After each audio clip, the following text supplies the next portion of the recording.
Bom, então há aí uma pauta no legislativo que é o PL que põe fim à aprovação automática do aluno, né? Aquela progressão continuada, ou seja, o aluno que ele reprova e ele passa de série, só que na outra série que ele vai ter um certo reforço, uma certa recuperação, umas atividades de dependência que ele tem que pagar da série anterior, né? E parece que o Nicolas vai ser o voto de Minerva desse PL, né? Caso, né? O voto de Minerva é o cara que tá ali para decidir, né? Às vezes empata lá na votação e tal, ele tá ali para decidir. O que eu acho sobre isso? Do fim da aprovação automática. Partindo do senso comum, cara, eu aprovo. Se eu for me guiar pelo senso comum. O que é o senso comum? Não, o aluno não sabe nada, tem que reprovar mesmo, né? Que a nossa sociedade já tem incutido institucionalmente um aspecto bem punitivista, né, da parte da educação, né? Pouco tempo atrás, você conversar com um avô, ou até com um pai seu, você vai ver histórias, eu ajoelhava no milho, eu levava palmada, não sei o quê. Então, na cabeça deles, isso foi benéfico, né? Então, o Estado, ele tinha autoridade e até legalidade para punir corporalmente o aluno, entre aspas, mal educado e indisciplinado, né? Hoje não, né? Hoje você tem aí o Estatuto da Criança e do Adolescente, que protege a criança contra os abusos do Estado, né? Então, partindo para uma discussão mais séria, eu sou favorável ao fim da aprovação automática, mas desde que algumas ressalvas, porque a gente tem que levar em conta algumas variáveis também. A primeira pergunta é: qual que é o objetivo da educação? Primordial da educação?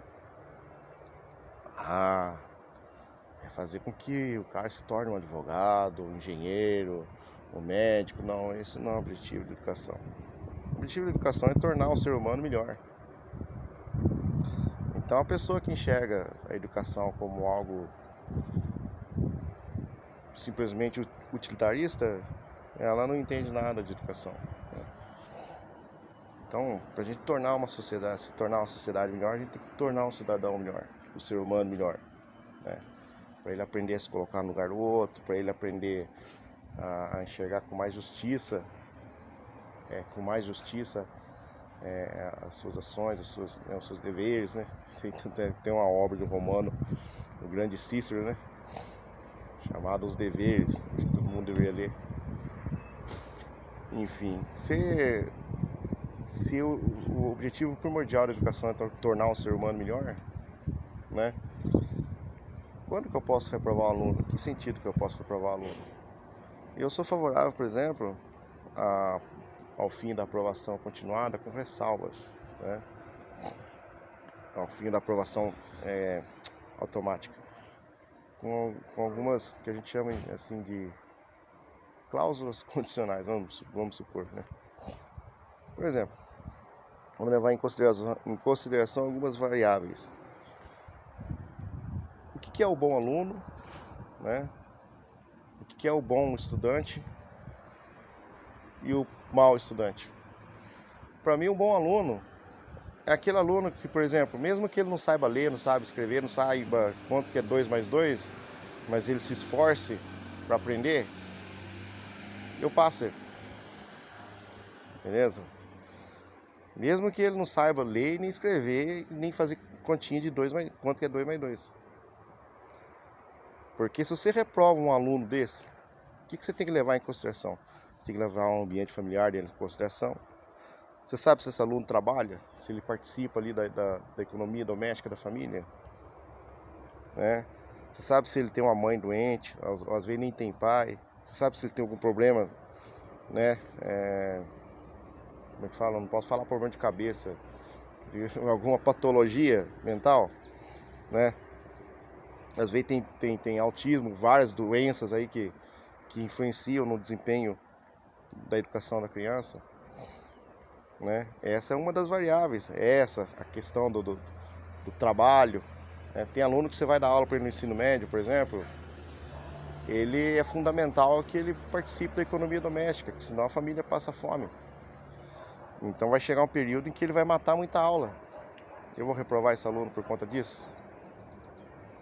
Ô fulano, você está matando muita aula, professor. Mas é que eu tenho que trabalhar e eles...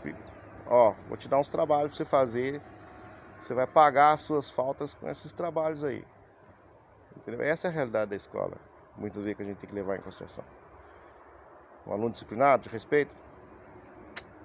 Filho, mesmo que você não saiba ler, você escreva casa com Z, não tem problema, eu vou te passar. Aí eu sou favorável. Desde que ele faça isso, te respeite, né? Enfim. Outra variável é o seguinte, quem que reprova o aluno? O professor. Mas que tipo de professor que a gente tem no Brasil hoje em dia? Hoje em dia você tem profissional de educação que ele nem é da área da educação. Ele é da engenharia, enfim, coisa que não tem nada a ver com pedagogia, cara.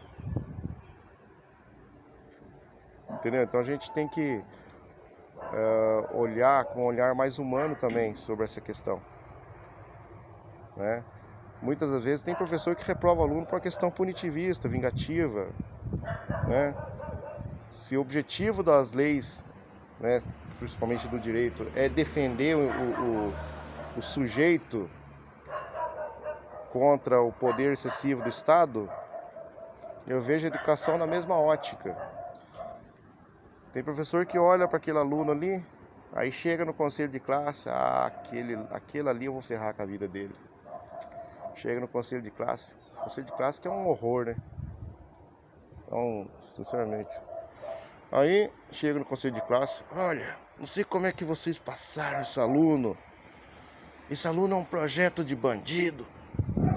Já vi isso em conselho de classe.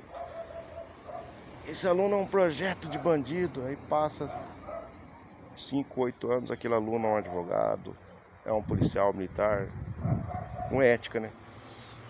Profissional tem profissional ruim em todas as áreas.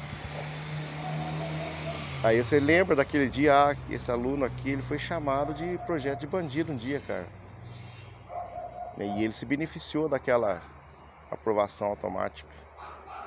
Porque quando você reprova o aluno também, acontece uma coisa bem comum no Brasil, que é a chamada evasão escolar. Tá? Então, eu sou favorável ao fim, sim, da aprovação automática, mas para aquele aluno que enche o saco na sala de aula, que é violento, aquele aluno que sabe que ele vai passar de série por conta dessa aprovação automática. Então, para esse aluno, eu sou sim favorável. Mas quem que vai decidir quem tem autoridade para reprovar esse aluno? O professor? Mas que tipo de professor? Né? Que aí a gente tem dois sujeitos. O professor que não é professor, que não tem nada, que não sabe nada de pedagogia, que autoridade ele tem para reprovar uma pessoa?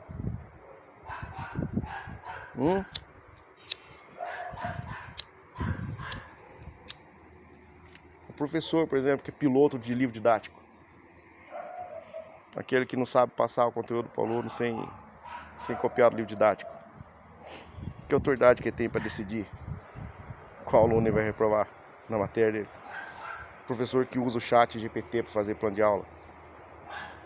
O livro didático já é um horror. Imagina hoje em dia com a inteligência artificial. Então a gente tem que observar tudo isso aí. Enfim, então, essa é a minha opinião. Tem algumas variáveis pra gente antes de decidir sobre essa questão, né? Porque na teoria do senso comum é tudo bonitinho, né?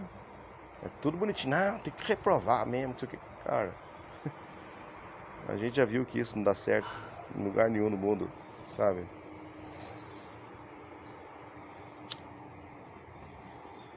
O Estado, antes de reprovar, ele tem que garantir uma educação de qualidade também.